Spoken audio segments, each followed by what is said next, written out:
Abi, kenapa sih Allah menciptakan hutan? Apa sih gunanya untuk manusia? Nah, jadi Oji bisa mengandaikan bahwa hutan tuh sama kayak jamaah manusia. Kalau seandainya pohon itu sendirian, sama kayak manusia sendirian, dia pasti menderita. Maka secara alami itu pasti pohon akan bareng-barengan, Ji. Nah, kalau misalnya pohon itu bareng-barengan, itu kayak manusia yang berjamaah. Jadi dia bisa lebih saling membantu, dia bisa menghasilkan sesuatu yang baik bersama-sama. Nah, kayak hutan ini kalau misalnya pohon-pohonnya banyak, dia bisa menghasilkan iklim mikro, dia bisa menampung air buat manusia, menghasilkan pangan buat manusia, lalu kemudian menghasilkan oksigen, menghasilkan udara buat manusia yang bagus, dan juga banyak banget kegunaan hutan bagi manusia.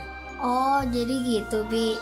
Jadi kalau ada orang yang merusak hutan, sama aja dia merusak dirinya sendiri, Ji.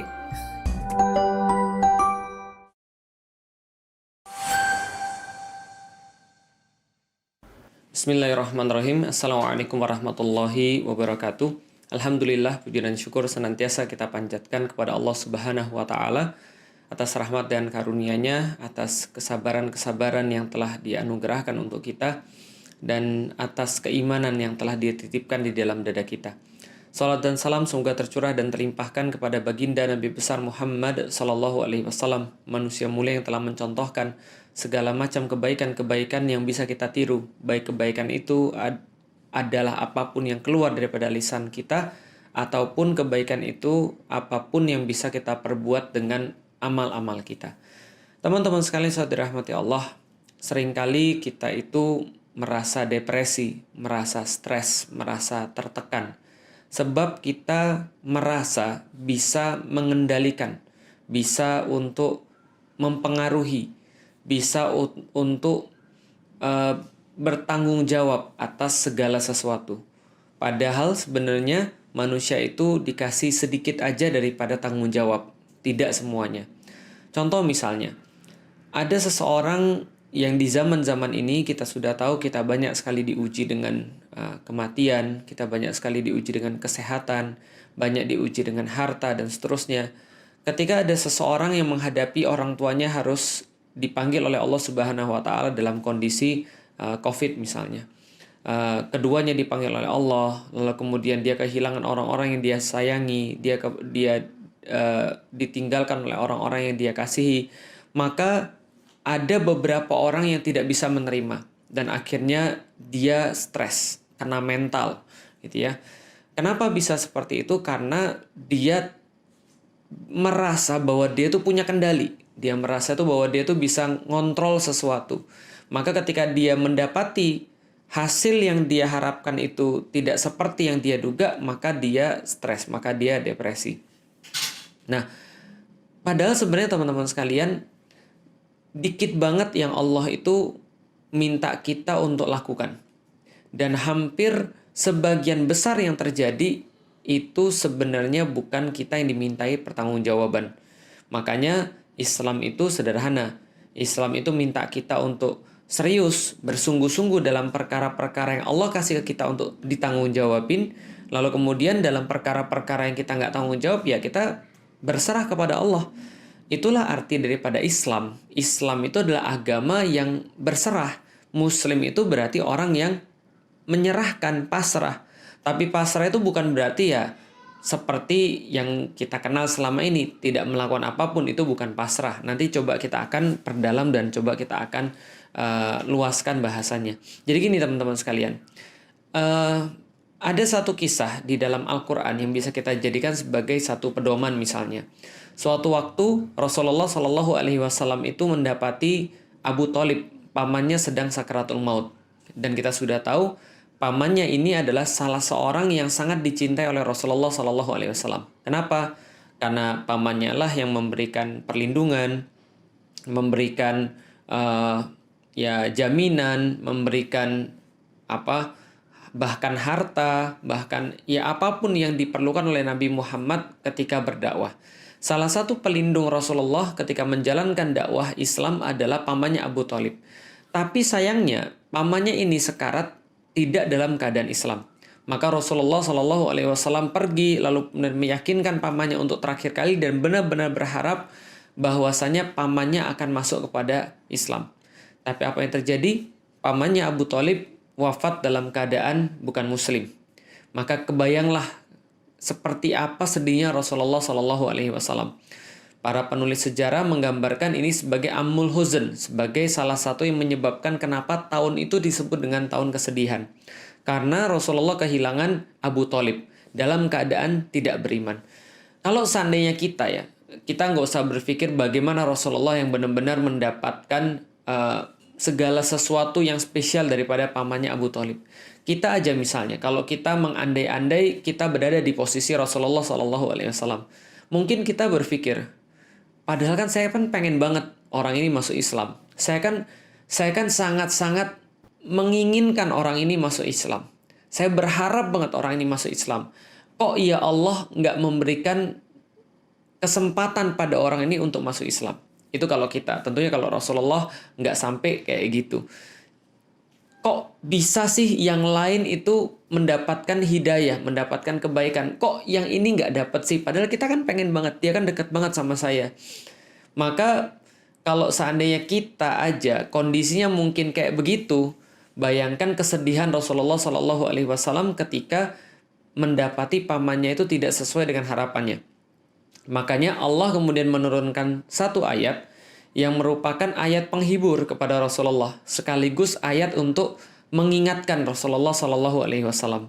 Maka Allah berfirman, Innaka la tahdi man ahbabta, walakinnallaha yahdi man yasha, wa huwa a'lamu bil muhtadin. Wahai Muhammad, kamu tidak menunjuki seseorang. Wahai Muhammad, hidayah itu bukan di tanganmu. Kamu nggak bisa ngasih hidayah kepada orang. Itu adalah pertama yang Allah sampaikan kepada Rasulullah Sallallahu Alaihi Wasallam. Lalu kemudian Allah sampaikan, akan tetapi akulah yang memberikan hidayah itu kepada orang yang aku kehendaki. Dan Allah menutupnya, aku lebih tahu tentang siapa yang layak mendapatkan hidayah, yang dia mau mendapatkan hidayah. Maka ini seolah-olah ingin menyampaikan pada Rasulullah Sallallahu Alaihi Wasallam yang mungkin pada saat itu dituduh gagal, atau pada saat itu dibilang nggak mampu, atau yang pada saat itu dibilang, alah bagaimana dia bisa nyelamatin orang-orang yang lain, orang pamannya yang paling dekat aja dia nggak bisa nyelamatin, orang pamannya aja dia nggak bisa jadiin Islam, bagaimana yang lain. Dalam kondisi kayak begitu, Allah sampaikan kepada Nabi Muhammad, wahai Muhammad, kamu bukan yang ngasih hidayah. Tidak ada satupun manusia yang bisa ngasih hidayah. Akan tetapi hidayah itu punya aku dan aku kasih kepada siapapun yang aku kehendaki, yang aku kira layak untuk mendapatkan hidayah Islam. Maka kita bisa mendapati di sini ada dua daerah, ada dua wilayah pada kehidupan manusia. Pertama adalah wilayah yang dia tidak bisa kuasai, dan yang satu lagi adalah wilayah yang dia kuasai. Maka seolah-olah Allah ingin menyampaikan kepada Nabi Muhammad, wahai Nabi Muhammad, menunjuki manusia siapa yang dapat hidayah, dia bisa beriman kepada Allah, itu bukan tanggung jawabmu sama sekali. Maka kalau ada orang yang beriman kepada Allah, itu berarti kerjaannya Allah. Kalau ada orang yang nggak beriman pada Allah, itu bukan urusanmu, itu adalah urusannya Allah. Kenapa? Karena above pay grade kalau zaman sekarang, above your pay grade, bahwa memberikan keimanan itu di luar daripada kerjaan kita. Kita nggak dibayar untuk itu. Kita dibayar untuk melakukan usaha-usaha dakwah. Kita dibayar dalam tanda kutip oleh Allah untuk melakukan maksimalisasi dakwah Islam. Semaksimal mungkin, berusaha sebisa mungkin. Tapi siapapun yang dapat hidayah itu bukan urusan manusia lagi, termasuk Rasulullah Muhammad. Lalu Allah menegaskan, itu urusan saya. Maka kamu nggak usah mikirin, kamu nggak usah sedih, kamu nggak perlu terlalu banyak untuk masukin dalam hati. Kenapa? Karena itu bukan urusan kamu, itu urusan saya. Dalam perkara-perkara juga sama. Kadang contoh misalnya, itu kalau Rasulullah, bagaimana Allah mengajari Rasulullah dan tentunya mengajari kita sebagai umatnya Rasulullah Sallallahu Alaihi Wasallam. Bagaimana misalnya kalau kita menemukan orang yang sakit? Apakah itu adalah orang yang kita kasihi, apakah itu adalah orang yang kita cintai, atau orang yang penting dalam kehidupan kita. Kemudian tentu dong kita menginginkan dia sembuh. Kita doain, kita usahakan perawatan yang terbaik, kita semangatin dia, kita motivasi dia, kita berikan obat-obatan yang paling hebat yang mampu kita beli. Pokoknya semua usaha-usaha yang terbaik. Tapi setelah usaha itu, ternyata toh Allah pengen mengambil dia. Ternyata toh Allah lebih sayang sama dia dan meminta dia berpulang pada Allah Subhanahu wa Ta'ala. Maka apa yang kita lakukan? Yang kita lakukan hanyalah bisa berkata inna lillahi wa inna ilaihi roji'un. Sedih, iya. Tapi kesedihan itu tidak sampai untuk dalam tanda kutip justru kita melakukan hal-hal yang tidak produktif. Seperti bertanya, kenapa Allah mengambil?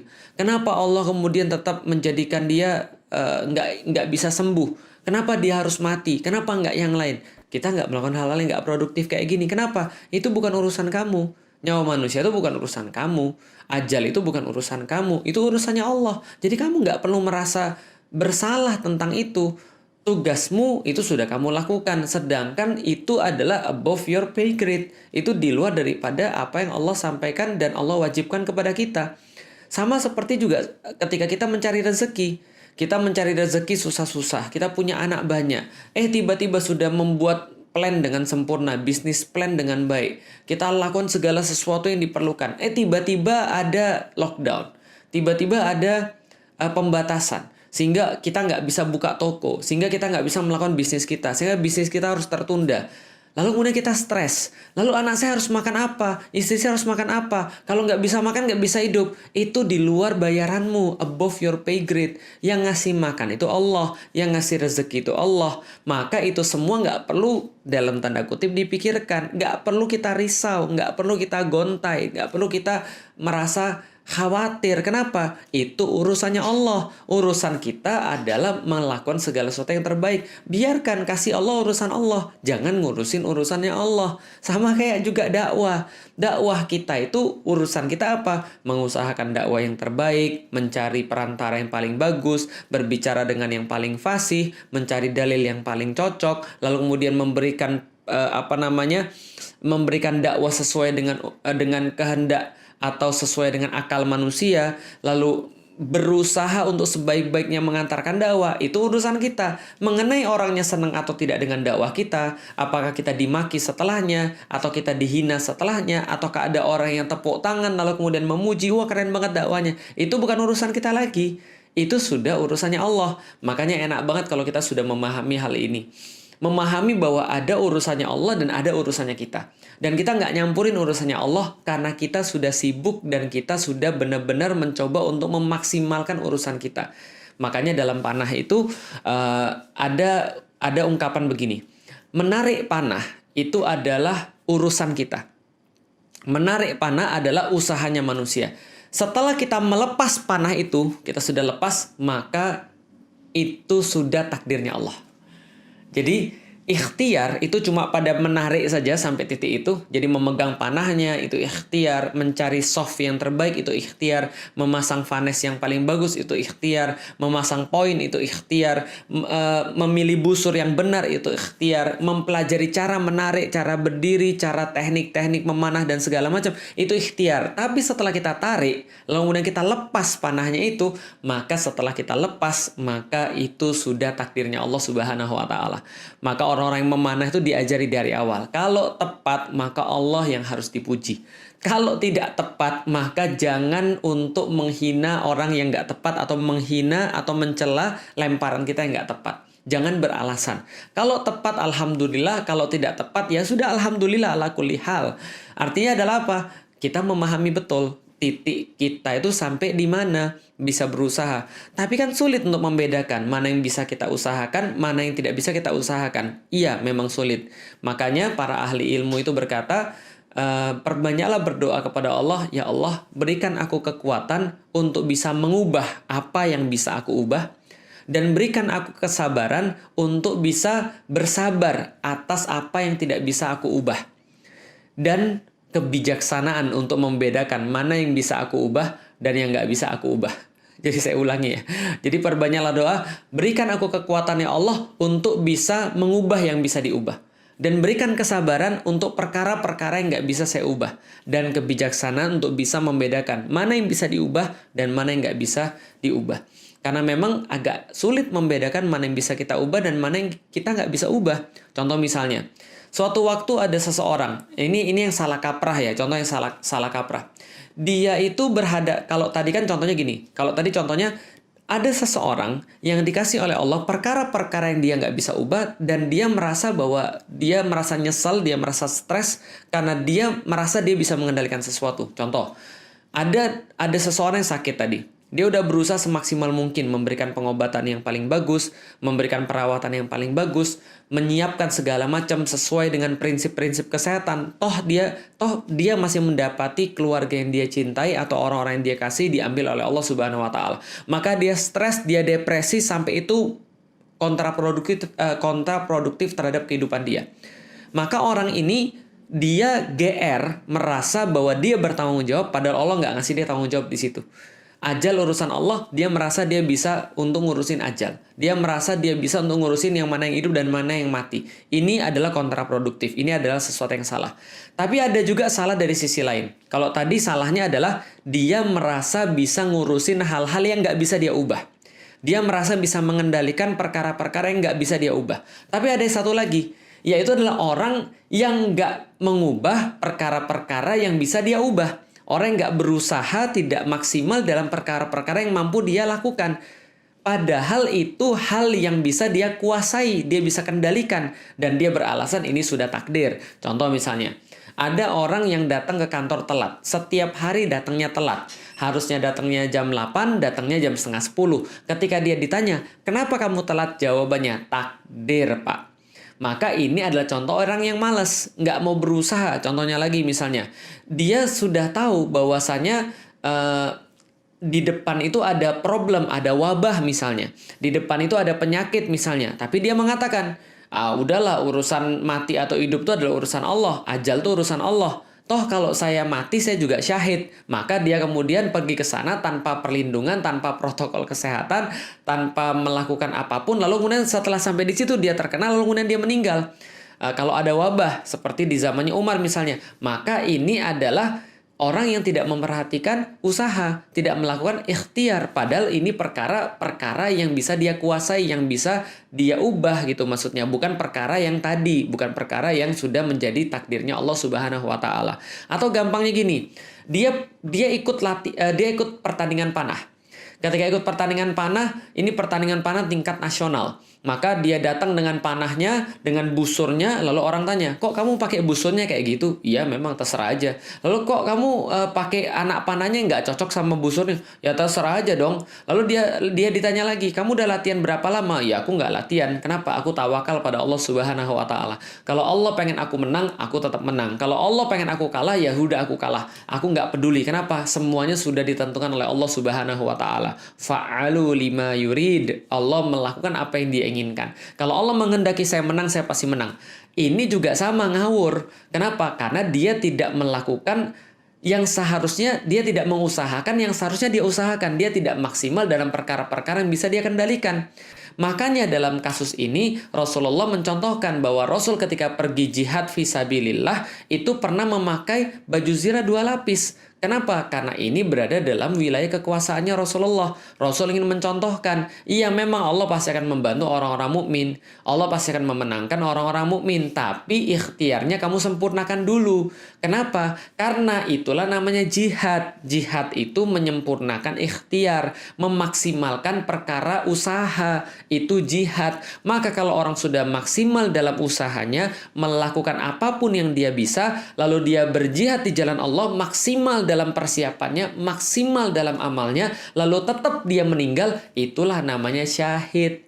Maka kalau ada orang di zaman sekarang, contoh misalnya dia sakit kena COVID, padahal dia sudah melakukan protokol kesehatan, dia udah benar-benar menjaga dirinya, lalu dia masuk rumah sakit, dia mengusahakan pengobatan yang terbaik, dia benar-benar pengen sembuh, termotivasi, pengen cepat sehat, lalu dia mengusahakan obat-obatan yang terbaik, herbal, lalu kemudian obat-obatan dari dokter, bukan obat untuk menaikkan imun, misalnya yang terbaik semua dia usahakan. Toh dia tetap meninggal. Maka kata Rasulullah, siapa yang mendapatkan wabah, lalu kemudian dia bersabar, lalu kemudian dia ridho dengan ketentuan itu, lalu maksimal dalam melakukan hal-hal yang harus dia lakukan, dan kalaupun dia tetap mendapati kematian setelah itu, maka Rasul katakan dia dapat pahala syahid, dan keluarganya ya sudah, ini sudah ketentuan Allah, sudah syahid. Maka yang harus kita lakukan tuh simple. Islam tuh sederhana banget, anti stres. Islam tuh anti kena mental. Islam tuh anti depresi. Kenapa? Karena menaruh segala sesuatu pada porsinya. Kalau kita sudah melakukan segala sesuatu yang kita bisa, dan itu sudah paling maksimal, maka terjadi sesuatu yang nggak kita inginkan, ya udah tinggal bilang innalillahi wa inna ilaihi rojiun. Sedih boleh, tapi jangan sampai itu membuat kita kontraproduktif dengan cara menyalahkan orang, menyalahkan diri sendiri, apalagi menyalahkan Allah. Ini yang kemudian dikatakan nggak benar. Makanya kayak tadi misalnya kayak ceritanya Rasulullah, lalu Allah kemudian menasihati Rasulullah, menghibur Rasulullah, ini bukan salah kamu, bukan berarti juga dakwamu gagal, tapi memang ya ini sudah ketentuan Allah. Udah mau gimana lagi? Itu bukan urusan kamu loh untuk memberikan hidayah, apalagi kita. Jadi ada banyak hal yang kita tuh harusnya nggak usah mikirin. Dan kita itu jadi stres karena kita mikirin perkara-perkara yang harusnya kita nggak mikirin. Kenapa harusnya nggak kita mikirin? Karena Allah tahu kita nggak bisa berbuat apapun. Jadi apa yang kita harus lakukan? Bermaksimal, bersibuk, lalu kemudian berusaha sebisa mungkin dalam perkara-perkara yang kita bisa kuasai. Banyak banget perkara-perkara yang kita nggak bisa kuasai. Makanya, mungkin sebagian besar stres kita itu adalah ketika kita itu merasa bisa mengendalikan segala sesuatu. Merasa bisa mengendalikan anak. Merasa berpengaruh pada anak. Merasa punya kontrol terhadap anak. Maka ketika anak kita berbuat segala sesuatu yang kita nggak suka, kita jadi stres, kita jadi depresi. Kita merasa bisa mengontrol karyawan. Kita merasa bisa mengontrol kehidupan, kesehatan. Bisa mengontrol rizki. Itu yang kemudian kadang-kadang membuat kita itu stres. Makanya Islam itu adalah berserah. Berserah pada apa? Berserah kepada Allah dalam perkara-perkara yang memang kita nggak bisa kuasai. Karena memang kita nggak pernah bisa mengendalikan seseorang in the first place. Kita nggak pernah bisa mengendalikan anak sebenarnya. Maka ya udah berserah kepada Allah setelah kita melakukan segala sesuatu yang bersifat maksimal. Tapi ingat, bukan berarti kita kayak orang tadi yang pergi panah lalu nggak latihan dengan alasan kalau Allah pengen ya saya pasti menang. Ya itu juga salah. Maka perbanyak doa, ya Allah, mudah-mudahan Engkau bisa memberikan saya kekuatan untuk bisa mengubah apa yang bisa saya ubah, kesabaran untuk bersabar dalam perkara-perkara yang nggak bisa saya ubah, dan kebijaksanaan untuk bisa membedakan mana yang bisa saya ubah dan mana yang nggak bisa saya ubah. Teman-teman sekalian, mudah-mudahan Allah merahmati teman-teman sekalian untuk bisa bersabar dalam perkara-perkara ketentuan Allah Subhanahu wa Ta'ala. Assalamualaikum warahmatullahi wabarakatuh.